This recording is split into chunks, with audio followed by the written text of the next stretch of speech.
में पढ़ाई भी करता हूँ, दोनों बातें कैसे मैनेज कर लेते हो? मैंने पत्रकारिता भी करते हो, पढ़ाई भी करते हो, दोनों कैसे कर लेते हो?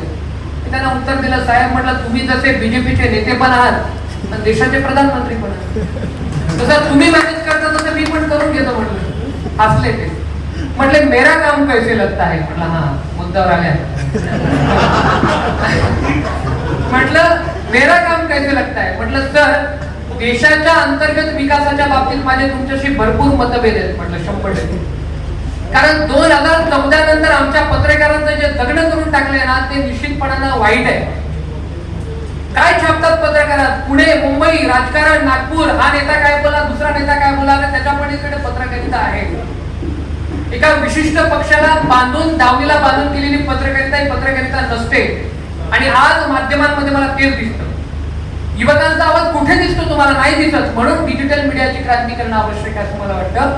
तेव्हा ते म्हणाले की क्या करते हो? म्हटलं मैं पढ़ाई करता हूं. मग काम कसं वाटतं? तर देशाच्या अंतर्गत विकासाच्या बाबतीत मतभेद आहे म्हणले. ते म्हणले की माझं सगळ्यात न आवडणारं काम काय तुम्हाला? म्हटलं सर आप प्रेस कॉन्फरन्स नहीं लेते, ये मुझे बहुत बुरा लगता है. थेट बोललो, थेट. 10 वर्ष झाली म्हटलं तुम्ही एक प्रेस कॉन्फरन्स घेऊ शकलात नाही. मला वाटतंय पंतप्रधान म्हणून निषेधार्ह आहे या भाषेत बोलला मी. आणि त्याच्यानंतर त्याची चर्चा देशभर झाली होती. बाहेर पडलो. शेवटचा प्रश्न त्याने विचारला की कोणता चॅनल ज्यादा देखते हो? मला वाटलं त्यांना अर्णव गोस्वामी पाहिजे होता वाटतं माझ्या. पण मी काय तसं म्हणलं नाही. म्हटलं सर मैं सब कुछ देखता हूँ और जो अच्छा लगता है उसका स्वीकार करता हूँ, जो नहीं लगता है उसे छोड़ देता हूँ. पर ये बंदा कुछ अलग लेवल का, अलग प्लेनेट का आदमी है, आगे जाके कुछ तो करेगा. म्हटलं थँक्यू सर.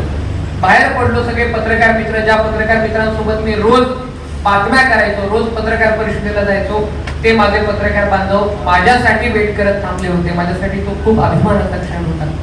त्यांनी मला विचारलं की तुला मोदींना भेटून कसं वाटलं? म्हटलं माफ करा, मोदींना नाही, देशाच्या पंतप्रधानांना भेटलोय, एका व्यक्तीला नाही भेटलो, लक्षात ठेवा. मग ते झालं. त्याच्यानंतर महाराष्ट्र दौरा केला. सांगायचं तात्पर्य एवढंच आहे, गौरव मराठी का सुरू केलं? कारण मी वेगवेगळ्या चॅनलमध्ये काम केलं. एबीपी माझा असेल, न्यूज 18 लोकमत असेल, असा उल्लेख ऐकला तुम्ही. मी काम केलं.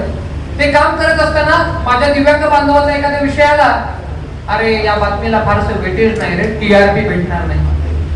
जिथे टीआरपी भेटणार नाही असं म्हणणारा त्याच्या दुसऱ्या क्षणाला राजीनामा देऊन बाहेर पडलेला पोरगे आहे.